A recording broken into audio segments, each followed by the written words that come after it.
6 months ago, I thought my breakup was behind me. My ex and I had stayed civil, even his mom still liked my posts on Facebook. It felt harmless, until one notification spiraled into chaos. His mother shared an old beach memory with me, him and his brother. I scrolled past it, awkward but innocent. Hours later, his new girlfriend stormed into my inbox, demanding I erase myself from his family's life. First, I thought it was just insecurity. But then she claimed she'd found a sex tape of me and my ex, and threatened to send it to his mother. How does a single Facebook memory turn into blackmail? Before all of this, my life felt ordinary. I was in grad school, juggling late-night essays and part-time shifts at the cafe. My ex Ross and I had broken up more than a year earlier. No dramatic betrayal, just two people wanting different things. He wanted a family and kids. I wanted time, freedom, and a career. We ended it on decent terms, promising not to turn into enemies. The strange part? I had remained close to his family. His mom always had a soft spot for me. She still liked my posts, commented with little heart emojis, and once a year she'd wish me happy birthday. It wasn't an everyday friendship, more like an occasional nod to the bond we'd shared. Out of respect, I even asked Ross if he wanted me to unfriend them. He waved it off. Don't worry about it. We're cool. So when that Facebook notification popped up, I didn't think much of it. Ross's mom had reshared a 3-year-old memory. Me, Ross, and his younger brother standing on a beach, arms around each other, the sun setting behind us. Her caption read, "Miss the beach. Can't wait for summer." I remember staring at the screen, uneasy. It was awkward, sure, but also innocent. Nothing romantic, nothing suggestive. Just a mom reminiscing about better days. I clicked away, shrugged, and went back to my studies. Hours later, my phone buzzed. A new message on Messenger. The sender: Crystal, Ross's current girlfriend. I opened it, expecting maybe a polite hello. Instead, I was slapped with words that felt like acid. "I don't know why you feel the need to keep tabs on Ross's family, but you need to back off. Accept the fact that he is my boyfriend. Remove yourself from his family. I have replaced you. Grow up and get over yourself." My hands tightened around the phone. I blinked, reread it twice, and felt my stomach sink. What? I hadn't even shared the memory. It wasn't mine to share. His mom had tagged me. First, I thought it had to be some kind of mistake. Maybe she was joking. Maybe her account had been hacked. But the sharp tone, the bold "I have replaced you," made my pulse race. I didn't reply. I sat there, caught between disbelief and anger. I remembered the one and only time I'd met Crystal, running into her and Ross at a grocery store. She'd smiled, introduced herself politely, even complimented my scarf. That girl and this furious message didn't match. Still, I let it sit. I told myself not to engage. Don't feed the fire. Yet, in the back of my mind, something gnawed at me. Why did this feel like the beginning of something worse? Everything was about to change. Life had been calm until that message from Crystal cracked the surface. I tried to brush it off, just insecurity, I told myself. But the longer it sat in my inbox, the heavier it felt. It wasn't just words on a screen. It was a demand: erase yourself. I reread her message that night, lying in bed with my laptop half open. The words "I have replaced you" echoed louder than they should have. It wasn't jealousy I felt, it was confusion. Why was she acting like I was sneaking around her relationship when I hadn't spoken to Ross in months? The logical part of me said, ignore it, it'll blow over. But another voice whispered, what if she doesn't stop here? The next morning I grabbed coffee before class, scrolling through my feed absent-mindedly. That's when I noticed another post from Crystal. She had tagged Ross in a picture of them together, her caption dripping with possession. Don't know what I'd do without this amazing man. Us against the world, babe. XO. The timing wasn't a coincidence. She wanted me to see it. My chest tightened. That was my first red flag. This wasn't random insecurity, this was targeted. I hadn't done anything, yet somehow I'd been drafted into her private war. I debated texting Ross right then. Just a simple, hey, your girlfriend sent me a message, not sure what's going on. But I hesitated.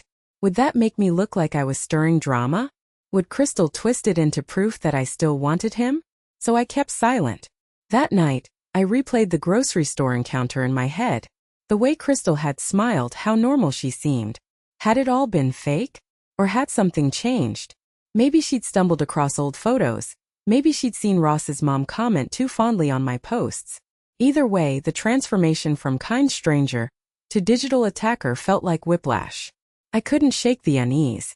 I was trying to study, but the words glowed in my mind. Back off. I replaced you, remove yourself. It felt like a warning, not just a message. Finally, I took a screenshot. I saved her words, not sure why. Protection, maybe. Proof in case things escalated. My hands trembled slightly as I clicked save. I told myself I was overreacting. But then something shifted inside me. The silence that followed her outburst wasn't comforting. It was ominous. She hadn't written again, but I felt the tension of someone watching, waiting. I tried to convince myself it was over. But deep down I knew. This was just the beginning. I thought it was just one angry message, but I hadn't seen how far she was willing to go. The following days dragged with a strange weight. I told myself to ignore Crystal's outburst, but it wasn't that simple. Every time I opened Facebook, I half expected to see another jab. My phone buzzed and I'd tense, scanning notifications with a knot in my stomach. First, nothing came. Just silence.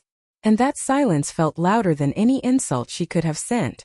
On the third day, something odd happened. I got a friend request, from a profile with no picture, just a stock flower image, and the name Jessica Lynn. Mutual friends, none. The account was new, created only weeks earlier. My gut twisted. Why did it feel like her? I didn't accept, but I didn't delete it either. I just left it hanging, staring at the request like it was a spider in the corner of the room. Later that night, scrolling through my feed, I noticed Ross's mom had liked one of my recent posts. Completely innocent. Just me posting a photo of my dog, but my heart skipped. Would Crystal see that? Would she take it as proof I was keeping tabs again? That thought haunted me. I began second-guessing every post, every like, every digital footprint. I wasn't even interacting with Ross, but somehow I felt like I was trespassing on ground I'd once had the right to walk. By the end of the week I cracked. I pulled up the screenshot of her original message, staring at it again. My hands hovered over my keyboard. Should I send it to Ross? Let him know? Part of me worried he'd dismiss it as girl drama. Another part whispered that if I stayed quiet, I was giving her free rein. That night I couldn't sleep. I kept replaying her words. I replaced you. You serve no purpose in their lives anymore. I tried to imagine where that kind of venom came from. Had Ross said something about me? Had his mom accidentally compared us? Or was Crystal just inventing ghosts to fight? Logic told me to ignore it. But intuition kept gnawing at me. This wasn't over. The next morning, as I sipped stale coffee and scrolled through notifications, my stomach dropped. Crystal had posted another public photo with Ross, this time captioned, "Some people can't let go of the past, but we're stronger than ever. Us against the world, babe." It wasn't subtle anymore. That was aimed directly at me. I realized this wasn't just insecurity. It was a declaration of war. And I hadn't even fought back yet. By the time another 2 days passed, I was running on nerves. My phone had become both lifeline and landmine. Every buzz made me flinch. I thought maybe the storm was dying down. Until one evening, a new notification blinked across my screen. It wasn't a Facebook post this time. It was a direct message from Ross. My breath caught as I opened it. The first line made my hands shake. "Hey, thanks for sending me that screenshot. I had no idea Crystal messaged you." For a second, relief washed over me. He knew. He saw it for himself. But then I kept reading. "I talked to her last night after I saw your message. She got defensive, then accused me of cheating. She claimed she found a sex tape of us on my laptop and said she'd send it to my mom if I didn't admit it." I froze. My skin went cold. A sex tape? My heart raced as I tried to remember. Ross and I had never made one. Sure, we'd recorded short clips once or twice, but we always deleted them immediately. There was nothing left, which meant she was lying, and lying big. I scrolled further, pulse pounding in my ears. I told her she was out of line and that we're done. But heads up, she might come after you again. I think you should block her. You didn't do anything wrong. And I'm sorry she dragged you into this mess. I dodged a bullet there. My vision blurred for a second as my stomach turned. I wasn't just dealing with jealousy anymore. I was dealing with someone willing to weaponize lies and drag family into it. The image of Ross's mom receiving some fake video made me feel sick. I called Ross immediately. My voice shook when I asked, "There isn't. She didn't actually find anything, right?" He sighed. "No. Nothing exists. She just wanted leverage. She wanted me to admit to something that wasn't real. She thought threatening me with my own mom would break me." I sat in silence, clutching the phone, hearing the rain start tapping against my window. My body was tense, my jaw locked. She wasn't insecure anymore. She was dangerous. And I was her next obvious target. That night, I blocked Crystal on every platform I could think of. Facebook, Instagram, even TikTok. But the damage had already been done. I couldn't shake the paranoia that she'd find another way in. I thought blocking her would end it, but nothing could have prepared me for what she'd try next. Blocking Crystal felt like slamming a door shut, loud, decisive, final. But even as I clicked through settings, tightening privacy options and double-checking old posts, the unease didn't leave me. If anything, it grew heavier, like the quiet before a storm.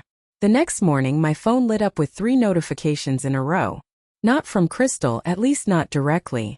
They were friend requests from more blank-looking accounts. No photos, no history, names that felt half made up: Lily Jameson, Anna M., Chris T. That last one made my skin crawl. I didn't accept any of them. I just sat at my desk, coffee going cold, staring at my screen. She wasn't done. She was multiplying.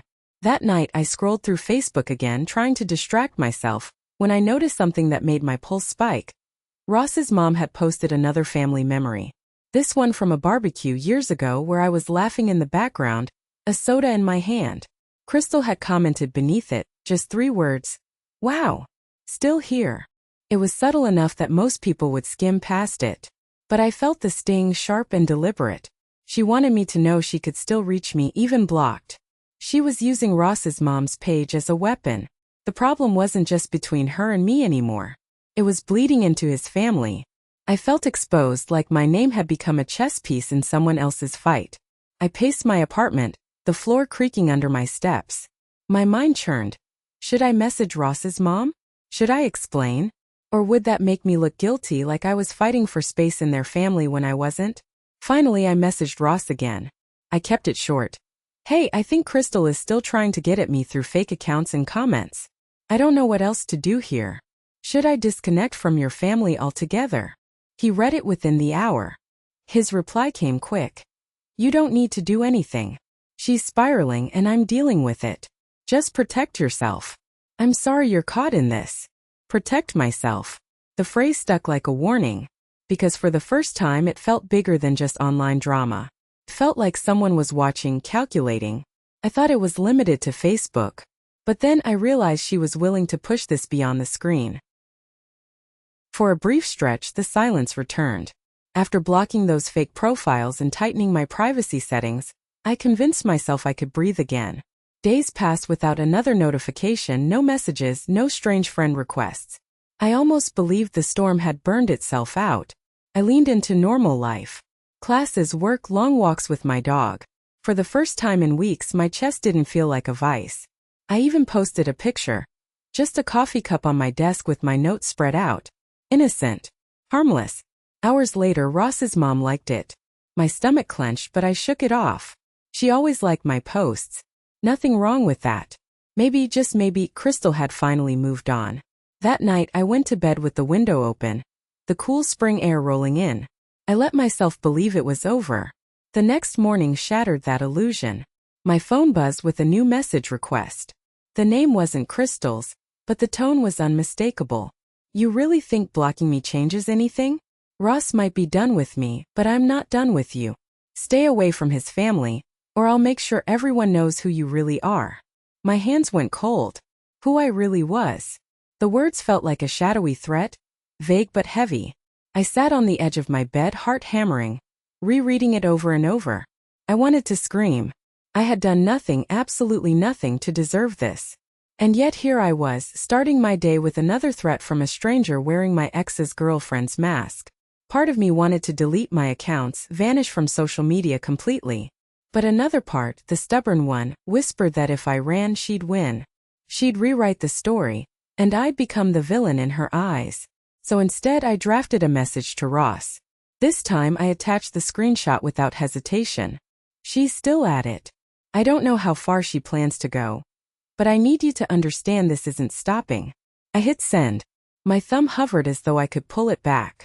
Minutes later his reply buzzed through. I'll handle it. Don't engage her. Just save everything. I exhaled, shaky but relieved. For a flicker of time it felt like I wasn't alone in this. But relief never lasts long. Because within 24 hours, Crystal's threats took a turn I never expected.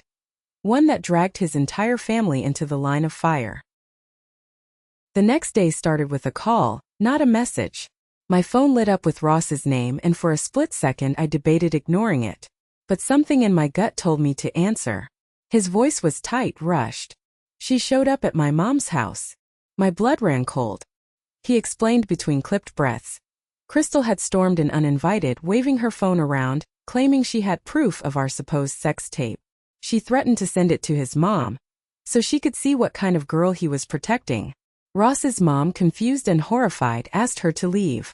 Crystal refused, ranting in the living room until Ross finally arrived and forced her out. I gripped my phone so tightly my knuckles ached. The thought of his mom standing there while Crystal spewed lies made my stomach twist.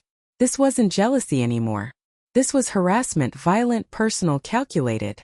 Are you okay? I asked, though my own voice shook. Ross sighed. I'm fine. But she's unraveling. And she wants to drag you down with her. You need to be careful. I couldn't focus the rest of the day. My body was in fight or flight mode, every sound outside my apartment making me jump. I double-checked the locks, pulled the blinds, even unplugged my laptop. I told myself I was being paranoid, but paranoia felt safer than denial. That evening, another blow landed. A mutual acquaintance from campus texted me out of nowhere. Hey, is everything okay? Someone said Crystal's been telling people you're obsessed with Ross and trying to break them up.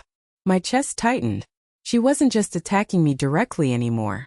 She was poisoning the air around me, spreading rumors like wildfire. I wanted to curl up and disappear. Instead, I sat at my desk, opening a fresh document and began compiling everything. Her messages, the fake accounts, screenshots of her public posts, even texts from friends who'd heard her lies. My hands shook, but my resolve hardened. This wasn't about protecting my pride anymore. It was about protecting myself. By midnight, I had a folder thick with digital proof. My cursor hovered over Ross's chat window. Part of me wanted to send it all to him. Another part whispered, maybe it's time to take this somewhere higher. I thought I'd hit rock bottom, but the next choice I made would determine whether this nightmare finally ended, or exploded even worse. The folder of evidence sat on my desktop like a loaded weapon. Every screenshot, every message, every subtle jab, it was all there. For days I'd been reacting, absorbing her blows. Now I finally had something solid to strike back with. That morning, I woke up with a decision already made. Enough silence. Enough waiting. I opened my email and attached the folder to a draft addressed to Ross. My fingers hovered over the keyboard before I added one line. Do with this what you need, but I'm done being her punching bag. I hit send. An hour later, Ross called. His voice carried a mix of exhaustion and determination. I've already shown this to my mom. She was horrified. She said she's willing to talk to Crystal directly if she keeps pushing. And I've told Crystal it's over permanently. She's blocked from everything. I expected relief. Instead, a knot stayed in my chest. Because I knew someone like Crystal didn't just fade away quietly. 2 days later, my fear proved right. Ross texted me, short and sharp. She threatened to send the tape again. Said if I don't admit to being with you behind her back, she'll ruin us both. I nearly dropped my phone. There it was again, the phantom tape that didn't exist, the lie she clung to like a weapon.